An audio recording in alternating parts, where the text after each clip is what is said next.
Hello friends. Indian navy இந்திய கடற்படையில் SSR senior secondary recruits அப்படின்னு சொல்லுவாங்க இல்லையா, அடுத்து எம்ஆர் மெட்ரிக் ரெக்ரூட்ஸ் அப்படின்னு சொல்லுவாங்க. ஸோ இது ரெண்டுத்துக்கான நோட்டிஃபிகேஷன் அஃபீஷியலாக அனௌன்ஸ் பண்ணிட்டாங்க ஃப்ரெண்ட்ஸ்.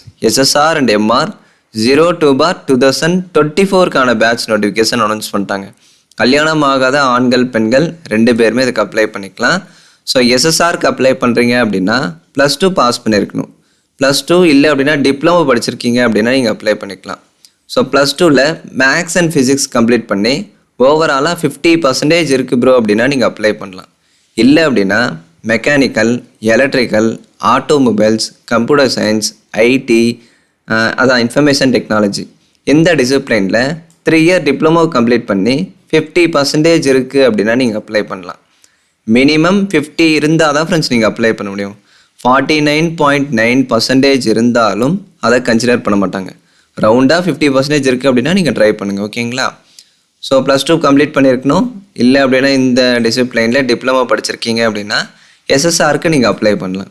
ஸோ இதுவே நீங்கள் எம்ஆருக்கு அப்ளை பண்ணுறீங்க அப்படின்னா மெட்ரிகுலேஷன் 10th பாஸ் பண்ணியிருக்கீங்க அப்படின்னா நீங்கள் அப்ளை பண்ணிக்கலாம்.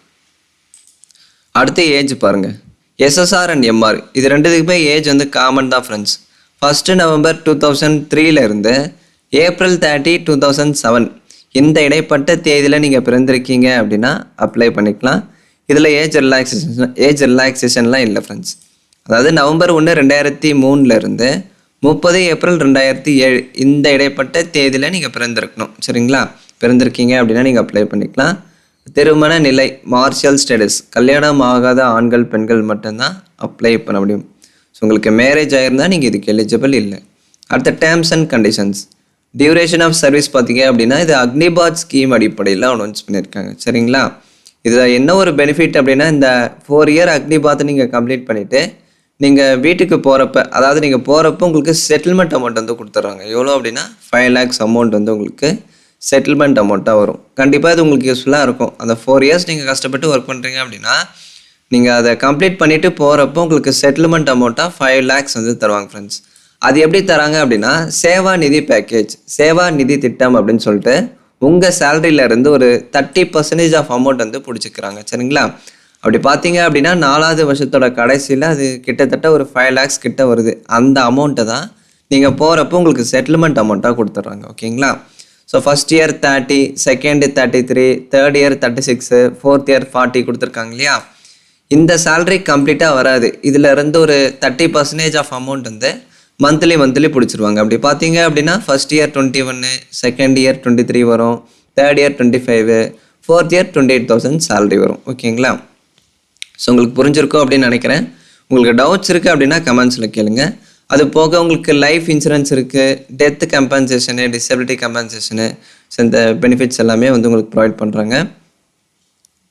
ஸோ அடுத்த செலெக்ஷன் ப்ராசஸ், எஸ்எஸ்ஆர் எம்ஆர் இது ரெண்டுத்துக்கான செலெக்ஷன் ப்ராசஸ் ஒரே மாதிரி தான் ஃப்ரெண்ட்ஸ் இருக்கும்.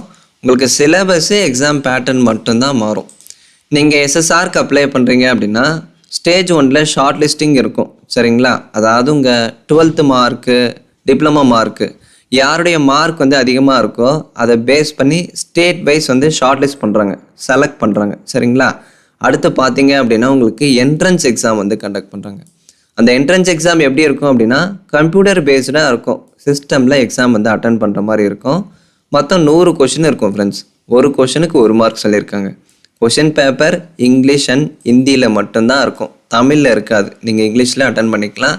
அப்ஜெக்டிவ் டைப் தான், ஆப்ஷன் மாதிரி இருக்கும். அந்த ஆப்ஷனில் கரெக்டான ஆன்சரை நீங்கள் சூஸ் பண்ணுற மாதிரி இருக்கும். சரி ப்ரோ, எந்த டாப்பிக்கில் இருந்து கொஷின் வரும் அப்படின்னா +2 சிலபஸ் அடிப்படையில் உங்களுக்கு கொஷின் பேப்பர் வந்து ரெடி பண்ணுவாங்க. ஃபார் எக்ஸாம்பிள் நீங்கள் பாருங்கள், English, science, mathematics, general awareness, இதில் இருந்து இந்த 4 செக்ஷனில் இருந்து மொத்தம் 100 கொஷின் வரும் அப்படின்னு சொல்லியிருக்காங்க, ஓகேங்களா? ஸோ ஒரு செக்ஷனில் இருந்து, அதாவது ஒரு சப்ஜெக்டில் இருந்து 25 கொஷின் வரும் ஃப்ரெண்ட்ஸ். சிலபஸ் பார்த்தீங்கன்னா உங்களுக்கு +2 லெவலில் சிலபஸ் இருக்கும். +2 சிலபஸ்ஸு, சாம்பிள் கொஷின் பேப்பரு, இது எல்லாமே www.joinindiannavy.government.in இந்த வெப்சைட்டில் +2 சிலபஸ்ஸு, மாடல் கொஷின் பேப்பரு அது எல்லாமே இந்த 2 வெப்சைட்டில் அப்டேட் பண்ணியிருக்காங்க. நீங்கள் செக் பண்ணி பாருங்கள். இதை நான் டெலகிராம் சேனலில் உங்களுக்கு ஷேர் பண்ணுறேன், சரிங்களா? எக்ஸாம் வந்து 1 மணி நேரம் நடக்கும் ஃப்ரெண்ட்ஸ். 1 மணி நேரம் எக்ஸாம் வந்து கண்டக்ட் பண்ணுறாங்க. சரி ப்ரோ, இதில் பெனால்ட்டி ஏதாவது இருக்கா, அதாவது நெகட்டிவ் மார்க்கிங் ஏதாவது இருக்கா அப்படின்னு கேட்டிங்கன்னா கட்டாயம் இதில் வந்து மென்ஷன் பண்ணியிருக்காங்க. ஒருவேளை நீங்கள் தப்பான ஆன்சரை வந்து சூஸ் பண்ணுறீங்க அப்படின்னா 0.25 மார்க் வந்து குறைக்கிறாங்க. தெரியல அப்படின்னா விட்டுருங்க, தப்பாக ஆன்சர் பண்ணிங்கன்னா மார்க் வந்து குறைக்கிறாங்க. ஓகேங்களா? அடுத்து பாருங்கள், இதுவே நீங்கள் எம்ஆர்க் அப்ளை பண்ணுறீங்க அப்படின்னா சேம் அதே மாதிரி தான். அதுக்கும் பார்த்தீங்க அப்படின்னா கம்ப்யூட்டர் பேஸ்டு எக்ஸாமினேஷன். முதல்ல அப்ளிகேஷன் வந்து ஷார்ட் லிஸ்ட் பண்ணுறாங்க. யாருடைய 10th மார்க் அதிகமாக இருக்கோ அந்த அப்ளிகேஷன் வந்து ஷார்ட் லிஸ்ட் பண்ணுவாங்க.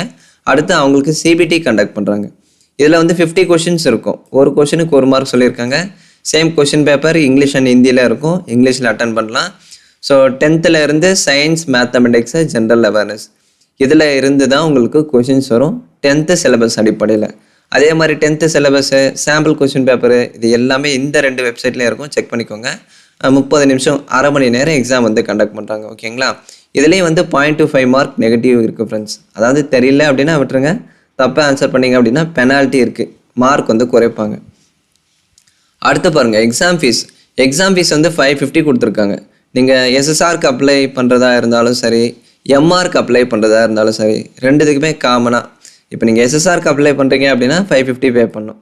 அதே மாதிரி எம்ஆர்க்கு அப்ளை பண்ணுறீங்க அப்படின்னா 550 ப்ளஸ் அது போக ஒரு 18% ஜிஎஸ்டி அதுவும் வந்து நீங்கள் ஆட் பண்ணி பே பண்ணுற மாதிரி இருக்கும். அது நீங்கள் பே பண்ணுறப்போ உங்களுக்கு கிளியராக டோட்டல் அமௌண்ட்டு தெரிஞ்சிடும். அதில் போய்ட்டு நீங்கள் செக் பண்ணிக்கலாம். பே பண்ணுறப்போ உங்களுக்கு தெரியும். ஓகேங்களா?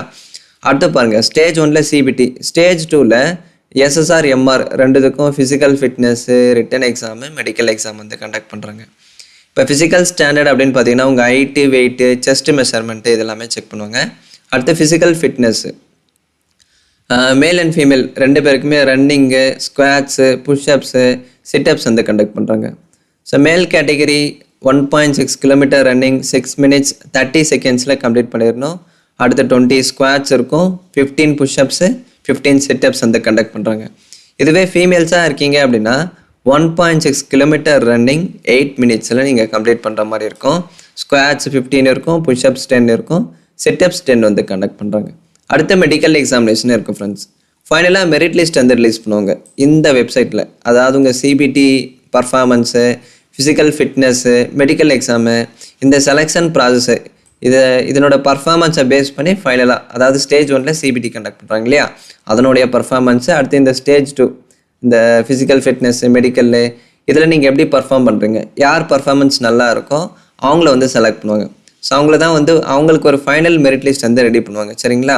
அவங்களுக்கு தான் வந்து கால் லெட்டரும் வந்து சென்ட் பண்ணுவாங்க. ஸோ ஐஎன்எஸ் செல்கா இது வந்து ஒடிசாவில் இருக்குது. அங்கே தான் வந்து உங்களுக்கு ட்ரைனிங் கண்டக்ட் பண்ணுறாங்க. அதுக்கான கால் லெட்டர் யார் வந்து, அதாவது யார் வந்து செலக்ட் ஆகிருக்காங்களோ அவங்களுக்கு கால் லெட்டர் வந்து அப்டேட் பண்ணுவாங்க. அந்த கால் லெட்டரு, மெரிட் லிஸ்ட்டு எல்லாமே இந்த வெப்சைட்டில் தான் அப்டேட் பண்ணுவாங்க. அந்த அப்டேட் வரும்போது நம்ம சேனலில் இன்ஃபார்ம் பண்ணுறேன் friends. So final medical examination எங்கே கண்டக்ட் பண்ணுறாங்க அப்படின்னா ஐஎன்எஸ் செல்காவில் உங்களுக்கு மெடிக்கல் எக்ஸாமினேஷனே இருக்கும். அதே மாதிரி minimum height male and female 2 பேருக்குமே 157 சென்டிமீட்டர்ஸ் இருக்குது அப்படின்னா நீங்கள் அப்ளை பண்ணிக்கலாம். சரிங்களா? அதாவது மேல் அண்ட் ஃபீமேல் 2 பேருக்குமே மினிமம் ஹைட் வந்து 157 சென்டிமீட்டர்ஸ் தான் இருக்கணும். அதுக்கு குறைவாக இருக்குது அப்படின்னா நீங்கள் இதுக்கு எலிஜிபிள் இல்லை. அதே மாதிரி பர்மனன்ட் டேட்டூஸ் நம்ம பாடி பார்ட்டில் அலோடு இல்லை ஃப்ரெண்ட்ஸ். ஒரு சில பார்ட்டில் மட்டும் அலோவ் பண்ணுறாங்க. அதாவது inner face of the forearm, reverse side of palm, அதாவது இந்த லொக்கேஷனில் மட்டும் அலோவ் பண்ணுறதா சொல்லியிருக்காங்க. இதை தவிர்த்து வேறு பார்ட்டில் இருக்குது அப்படின்னா அலோடு இல்லை. ஓகேங்களா? நீங்கள் செலெக்ஷன் போகிறப்ப இந்த டேட்டூ பற்றின சைஸு, டேட்டூ டீட்டெயிலு, அந்த டேட்டூவோட க்ளோஸ்அப் இமேஜ் இது எல்லாமே வந்து நீங்கள் கலெக்ட் பண்ணி எடுத்துகிட்டு போகணும் செலெக்ஷன் போகிறப்ப. சரிங்களா? அதே மாதிரி ஐ சைட் விஷன்ஸும் கொடுத்துருக்காங்க, அன்கரெக்டடு, கரெக்டடு, அதையும் வந்து செக் பண்ணிக்கோங்க. ஃபைனலாக ட்ரைனிங்கு ஐஎன்எஸ் செல்காவில் நவம்பர் 2024 நவம்பர் மந்தில் இருந்து ஐஎன்எஸ் செல்கா ஒடிசா லொக்கேஷனில் உங்களுக்கு ட்ரைனிங் இருக்கும். ஸோ ஃபர்தர் இன்ஸ்ட்ரக்ஷன் எல்லாமே இதில் கிளியராக இருக்கும். நீங்கள் தரவாக செக் பண்ணிக்கோங்க. ஒருவேளை நான் தப்பாக கூட சொல்லியிருக்கலாம். உங்களுக்கு மேற்கொண்டு ஏதாச்சும் டவுட்ஸ் இருக்குது அப்படின்னா நீங்கள் கமெண்ட்ஸில் கேளுங்க, கண்டிப்பாக நான் ரிப்ளை பண்ணுறேன். ஓகேங்களா? சரி ப்ரோ, ஆன்லைன் அப்ளிகேஷன் எப்போ ஓப்பன் பண்ணுறாங்க அப்படின்னா 13th May. ஸோ இன்னைக்கு மே 4 இல்லைங்களா? So 13th May application open பண்ணுறாங்க. லாஸ்ட் டேட் May 27 நீங்கள் அப்ளை பண்ணி முடிச்சிடணும். அப்ளை வீடியோ கண்டிப்பாக நம்ம சேனலில் அப்லோட் பண்ணுறேன். அதே மாதிரி பாஸ்போர்ட் சைஸ் ஃபோட்டோ எந்த ஃபார்மேட்லேயே இருக்கணும், எப்படி ப்ரோ அப்லோட் பண்ணோம் அப்படின்னா ஸ்லேட் இருக்கு இல்லையா, பிளாக் ஸ்லேட்டில் ஒயிட் சாக்கில் உங்கள் நேம், எந்த டேட்டில் அந்த ஃபோட்டோவை எடுத்தீங்க இதை நீங்கள் ஸ்லேட்டில் எழுதி அந்த ஸ்லேட்டை கையில் பிடிச்சிட்டு செஸ்ட்டுக்கு கிட்ட வச்சு ஃபோட்டோ எடுத்து அப்லோட் பண்ணணும். சரிங்களா? ஃபோட்டோ வந்து ஒயிட் பேக்ரவுண்டில் தான் இருக்கணும், பிளாக்லலாம் இருக்கக்கூடாது. ஸோ பிளாக் ஸ்லேட்டில் ஒயிட் சாக்கில் உங்கள் நேமு, எந்த டேட்டில் அந்த ஃபோட்டோவை எடுத்தீங்க, இதை நீங்கள் ஸ்லேட்டில் எழுதி அந்த ஸ்லேட்டை கையில் பிடிச்சிட்டு செஸ்ட்டுக்கு கிட்ட வச்சு ஃபோட்டோ எடுத்து அப்லோட் பண்ணணும். ஸோ அந்த ஃபோட்டோ ஃபார்மேட் நீங்கள் ஆல்ரெடி அப்லோட் பண்ணியிருப்பீங்க. ஸோ ஸ்லேட் ஃபார்மேட்டில் இருக்கணும், அதை நீங்கள் கரெக்டாக அப்லோட் பண்ணிடுங்க. So last date May 27 apply பண்ணிடணும். அப்ளிகேஷன் May 13 தான் ஓப்பன் பண்ணுறாங்க, இன்னும் ஆன்லைன் அப்ளிகேஷன் ஓப்பன் பண்ணல. ஸோ ஒன்ஸ் அவங்க ஓப்பன் பண்ணாங்க அப்படின்னா எப்படி அப்ளை பண்ணணும் அது எல்லாமே நான் கிளியராக எக்ஸ்பிளைன் பண்ணி வீடியோ அப்லோட் பண்ணுறேன். ஸோ மறக்காமல் பாருங்கள். தேங்க்ஸ் ஃபார் வாட்சிங்.